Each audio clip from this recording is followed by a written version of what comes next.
Le mix énergétique français, contrairement à ce qu'on entend des fois, n'est pas décarboné. Le mix énergétique, c'est la répartition des différentes sources d'énergie dans la consommation d'énergie totale d'un pays. Là, dans notre exemple, c'est la France. Et à droite, vous voyez le mix électrique. Alors, le mix électrique est un petit peu différent puisque c'est bien une répartition de la production des différentes technologies servant à produire de l'électricité dans la production d'électricité totale du pays. Le mix énergétique français, contrairement à ce qu'on entend des fois, n'est pas décarboné.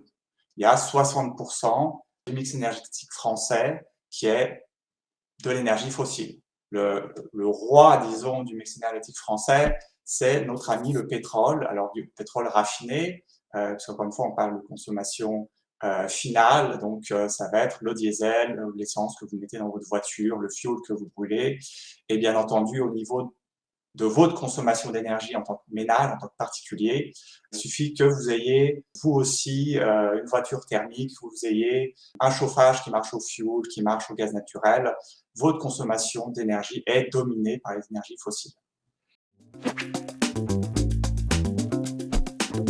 Du mix électrique, par contre, l'image est très différente. Vous avez un mix électrique qui est en France, en tout cas pour l'instant, dominé par le nucléaire et par les énergies renouvelables, avec un thermique fossile qui ne représente l'année dernière que 7,5%, donc ce qui est relativement faible. Et vous voyez que quand on entend que le mix énergétique est décarboné, ce n'est pas vrai, c'est le mix électrique français qui est décarboné.